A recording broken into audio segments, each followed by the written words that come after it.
শৃঙ্খলা ভেঙে হঠাৎ উত্তাল থাইল্যান্ড এবং কম্বোডিয়ার সীমান্ত। ব্যাপক গুলি বিনিময়, দুপক্ষে আহত হয়, মুখী সংঘাতে জড়িয়ে পড়েছে দক্ষিণ পূর্ব এশিয়ার দুই প্রতিবেশী দেশ থাইল্যান্ড এবং কম্বোডিয়া। এমনকি বৃহস্পতিবার ভোরে দুই দেশের বাহিনী ভারী অস্ত্র ব্যবহার করেছে। সীমান্ত এলাকা থেকে পালাচ্ছে বাসিন্দারা। এখন প্রশ্ন হলো, দুই দেশের মধ্যে ছড়িয়ে পড়া সংঘর্ষ কি দীর্ঘমেয়াদী যুদ্ধে রূপ নিতে পারে? যুদ্ধ লেগেই যায়, তাহলে সামরিক শক্তিতে কে এগিয়ে থাকবে আজকের এই আলোচনায় থাকবে।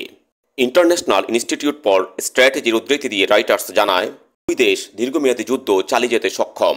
তবে সংখ্যা, লজিস্টিক্স ও সেনা সংখ্যায় থাইল্যান্ড ও কম্বোডিয়ার মধ্যে ভারসাম্য ব্যাপক পার্থক্য রয়েছে। এক নজরে দেখে নেওয়া যাক দুই দেশের সশস্ত্র বাহিনীর সক্ষমতা। শুরুতেই দেখে নেই সামরিক বাজেট এবং স্থলবাহিনীতে কে এগিয়ে। থাইল্যান্ডের একটি বিশাল সামরিক বাহিনী রয়েছে, যার মধ্যেও 3,60,000-এরও বেশি সক্রিয় সদস্য রয়েছে। তাদের সামরিক বাহিনীর বাজেটও বেশ শক্তিশালী। গত বছর প্রতিরক্ষা বাজেট ছিল $5.7 বিলিয়ন।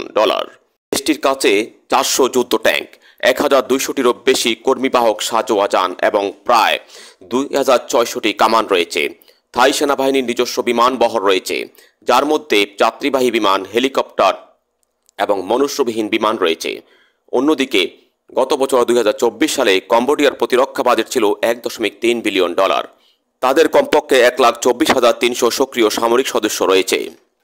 দেশটির প্রাক্তন কমিউনিস্ট সামরিক বাহিনী এবং দুটি অনন্য প্রতিরোধ বাহিনীর একীভূতকরণের মাধ্যমে 1993 সালে সশস্ত্র বাহিনী প্রতিষ্ঠিত হয়েছিল।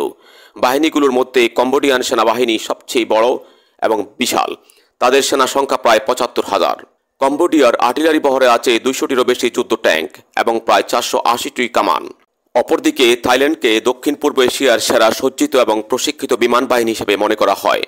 বাহিনীতে আনুমানিক 46,000 যোদ্ধা রয়েছে।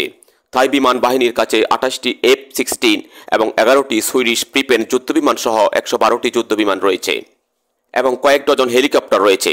অন্যদিকে কম্বোডিয়ার বিমান বাহিনীতে মাত্র 1500 কর্মী রয়েছে। বিমানের বহর তুলনামূলক অনেক কম এবং ছোট, যার মধ্যে 10টি পরিবহন বিমান এবং 10টি পরিবহন হেলিকপ্টার রয়েছে। কম্বোডিয়ার কোনো যুদ্ধবিমান নেই, তবে 16টি মাল্টি ট্যাঙ্ক হেলিকপ্টার রয়েছে, যার মধ্যে রয়েছে 6টি সোভিয়েত যুগের M7 এবং 10টি চীনা জেট 9।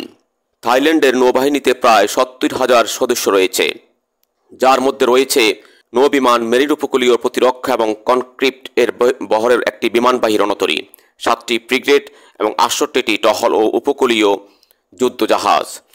এতে কয়েকটি উভচর এবং অবতরণ ও জাহাজে আছে, যার প্রতিটি শত শত সৈন্য বহন করতে সক্ষম এবং 14টি ছোট ল্যান্ডিং ক্র্যাফট রয়েছে।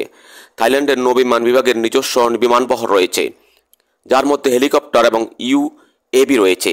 এছাড়াও একটি মেরিন কর্পস ভয়াবহ পরিস্থিতি সামাল দিতে বিশেষভাবে প্রশিক্ষিত।